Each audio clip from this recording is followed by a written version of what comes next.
প্ৰিয় দৰ্শক, শিৱসাগৰ ধ্বংসযজ্ঞৰ আঁৰত প্ৰাকৃতিক দুৰ্যোগ বুলি আপুনিও ভাবে নেকি? এই ধ্বংসযজ্ঞৰ আঁৰৰ ৰহস্য যদি আপুনি বুজি পায়, এবাৰলৈ হ'লেও ভাবিব প্ৰকৃততে মানুহে কি কৰি আছে।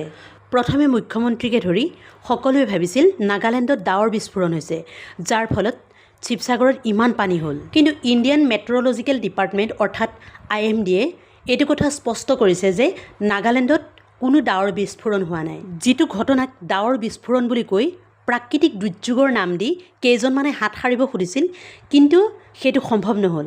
কাৰণ ইতিমধ্যেই সম্পূৰ্ণ কথাবোৰ জল পটপটকৈ ওলাই পৰিছে যে এই বানপানীৰ সৃষ্টি হ'ল কিয়, ইয়াৰ আঁৰত ইয়াৰ বাবে প্ৰকৃত জগৰীয়া কোন। শিৱসাগৰবাসীৰ লগতে প্ৰত্যেকজন বিবেকবান অসমীয়াই এই কথাটো চালি জাৰি চোৱা উচিত। প্ৰকৃততে এই বিধ্বংসী বানপানী হোৱাৰ তিনিটা কাৰণ আছে।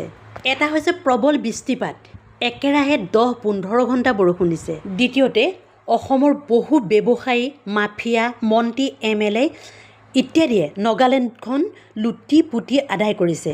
বিধ্বংসী বানপানীয়ে আটাইতকৈ বেছি ধ্বংসযজ্ঞ পতা অঞ্চলটোৱেই হৈছে বিহুবৰ পঞ্চায়তৰ যি অঞ্চল।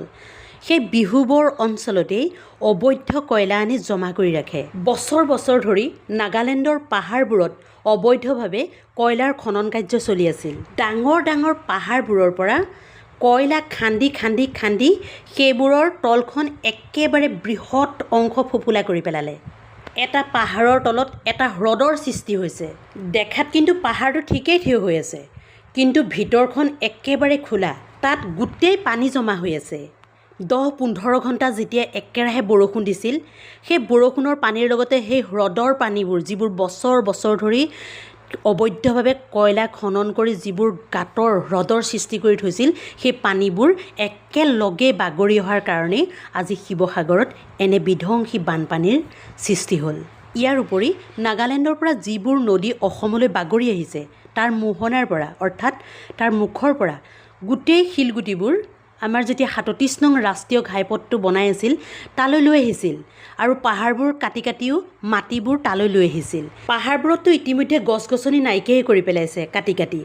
সেইবাবে যেতিয়া বৰষুণৰ পানী, সেই হ্ৰদৰ পানী একেলগে বাগৰি আহিছিল, তেতিয়া এটা ভীষণ সোঁতৰ সৃষ্টি কৰিছিল। কাৰণ যি নদীৰ মুখত বোল্ডাৰ বা শিলগুটি আছিল সেইবোৰো লৈ গ'ল, যি সোঁতটো অলপ ধৰি ৰাখিব পাৰিলেহেঁতেন। গছ গছনিবোৰেও অলপ সোঁত ধৰি ৰাখিলেহেঁতেন, সেইবোৰো নাইকিয়া হৈ গ'ল। গতিকে পানীটো ডাইৰেক্ট ভীষণ সোঁত এটা লৈ বাগৰি আহিলে। খুব কম সময়ৰ ভিতৰতে চাই থাকোঁতেই গোটেই শিৱসাগৰখন ডুবাই পেলালে। প্ৰকৃততে যেতিয়া পাহাৰত ভীষণ বৰষুণ হয়, তাৰ পৰা যিটো পানী বাগৰি আহি নদীত পৰি সেই নদীৰ পৰা আমাৰ অসমৰ নদী কাষৰীয়া অঞ্চলবোৰত বানপানী হয়, তেতিয়া কিন্তু হঠাৎ এনেদৰে 10-15 মিনিটৰ ভিতৰত এটা বৃহৎ এলেকা ডুবাই নেপেলায়। যেতিয়া নদীৰ পানী সাধাৰণভাৱে প্ৰাকৃতিকভাৱে বানপানী যিটো হয়, সেই বানপানী লাহে লাহে বাঢ়ি আহে। মানুহবিলাকে বানপানীৰ উমান ল'ব পাৰে, নিজৰ সম্পত্তি, নিজৰ জীৱ জন্তু হওক বা ঘৰৰ বিভিন্ন ধৰণৰ আচবাব পত্ৰৰ পৰা আৰম্ভ কৰি মূল্যৱান বস্তুবোৰ সুবিধাজনক ঠাইলৈ নিবলৈ বা ঘৰতে ওপৰত চাং পাতি তুলি থ'বলৈ ইত্যাদি কৰিবলৈ সুবিধা পায়।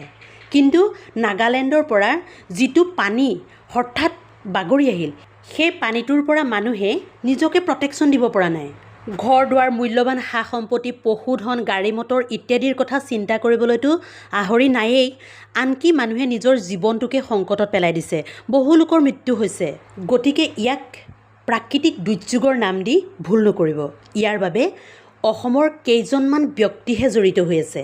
এয়া মানৱ সৃষ্ট দুৰ্যোগ, আৰু এই দুৰ্যোগৰ বাবে যিকেইজন জগৰীয়া তেওঁলোকৰ নাম ইতিমধ্যে অখিল গগৈ ডাঙৰীয়াকে ধৰি বহুত সংবাদ মাধ্যমত প্ৰকাশ পাইছে। তেওঁলোকক কোনো কাৰণতেই অসমবাসীয়ে ৰেহাই দিব নালাগে। শিৱসাগৰলৈ গ'লে দেখিব বহু বছৰ পিছুৱাই গুচি গ'ল শিৱসাগৰে। যি ক্ষতি হ'ল সেই ক্ষতি পূৰাবৰ বাবে আগন্তুক বহু বছৰ অপেক্ষা কৰিব লাগিব। যি মানৱ সম্পদ, পশুধন সেইবোৰ নিধন হ'ল, সেয়াতো কোনো কাৰণত ঘূৰাই নাপায়। কিন্তু যিখিনি সা সম্পত্তি বা যিখিনি তেওঁলোকৰ পাৰ্থিৱ বস্তুৰ লষ্ট হ'ল, সেইখিনি পূৰাব পাৰিব হয়তো কেইবছৰমানৰ পিছত।